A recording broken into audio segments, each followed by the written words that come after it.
Berdasarkan hasil survei Robert Walters, penyedia solusi talenta global yang merilis gaji Indonesia 2025, 40% tenaga profesional di Indonesia mengharapkan kenaikan gaji lebih dari 10% pada tahun mendatang. Survei yang melibatkan lebih dari 400 profesional dan perusahaan di Indonesia ini bertujuan untuk menggali ekspektasi dan kekhawatiran terkait gaji, perubahan karir, dan retensi staf untuk tahun 2025. Hasil survei tersebut berdasarkan analisis penempatan yang dilakukan di berbagai kantor dan spesialisasi selama 2024. Eric Mary, Country Head Robert Walters Indonesia and Vietnam menjelaskan ada 3 cara kerja yang paling diminati, yaitu jam kerja fleksibel, penggunaan teknologi canggih dalam bekerja, dan peningkatan kesejahteraan karyawan. Dalam wawancara eksklusif dengan Genpi.co di Robert Walters Jakarta pada Kamis 30 Januari 2025, Eric Mary juga mengungkapkan bahwa perusahaan menghadapi tantangan besar dalam mempertahankan talenta terbaik mereka. Dengan 49% talenta terbaik mendapatkan tawaran lebih menarik dari kompetitor. So, basically there will be 3 factors that can explain this expectation on the employee side. First of all, there is still a very high demand in Indonesia for talent. So people can regularly be contacted by competitors. Sometimes they can be contacted by a firm like us, external recruiter, who are here to propose new job opportunities. And every time you have a new job opportunities, you can expect to have eventually a higher salary if you move. So people will think of, okay, maybe I can get a bit more if I stay.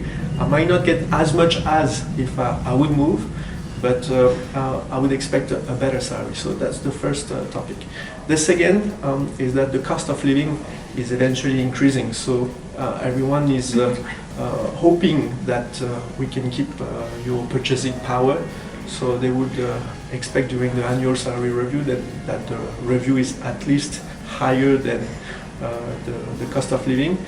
10% is a lot higher than the increase of the cost of living in Indonesia, but it's a bit of a magic number.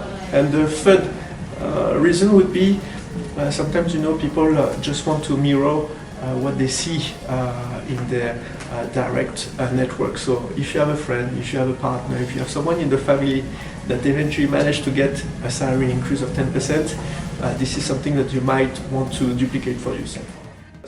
Lebih lanjut, Eric mengungkapkan langkah yang perlu diambil perusahaan untuk menjembatani kesenjangan antara ekspektasi gaji karyawan dan kemampuan mereka untuk menawarkan kompensasi yang lebih menarik. The reality is that it's about trying to identify the motivation for people to stay or to join a company. Obviously, there is the financial perks, but there are also the non-financial perks. So if we look at the non-financial perks, people are really looking for an environment where they feel listened to, that they feel that they belong to, where they are also surrounded by inspiring colleagues and also inspiring leaders. They want to be in a company where they understand clearly what's the strategy from the leadership team that can also listen to what they have to say. So these are these type of elements. We have also factors like flexible hours offered to the employees that can have a very strong impact. It could be also the learning and development offer. I think people are keen to develop their skill. We can realize that we are working in an environment where what you knew yesterday might not be useful today. So you need to regularly update and upgrade your skills. So they are looking for all these type of things. And if we go back to the financial perk, there will be an interest as well for eventually companies to put in place some performance bonus scheme that can make people feel that if the company is doing well, let's win together, which means let's share the additional profit together. So we are all in the same team, in the same boat, and we win again together. Selain soal gaji, hasil survei juga mengungkapkan perubahan prioritas di tempat kerja. Ditemukan bahwa alasan utama profesional di Indonesia tidak hanya fokus pada gaji, tetapi juga pada manfaat tambahan seperti skema bonus, asuransi kesehatan, dan fleksibilitas kerja. Salary is obviously important because that's what you can expect to come every month. but if it's limited in terms of leverage on it, I think employees are keen to participate to a system that could share the benefit in case the company is doing really well.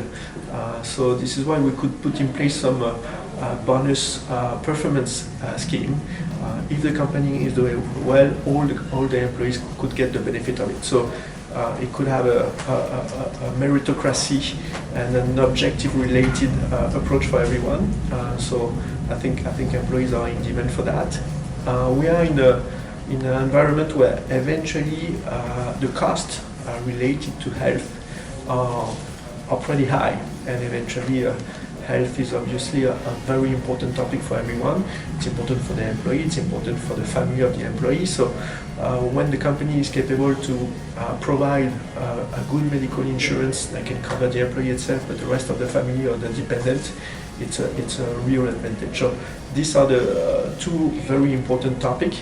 And then there is this flexible hours that makes a difference as well, because employees are realizing now that if we look at the outcome that is expecting from them in their work, sometimes it doesn't mean really that everybody needs to work from the same time, from the same beginning of the day, from the same end of the day. So giving a bit of flexibility could help everyone to adapt to their personal situation.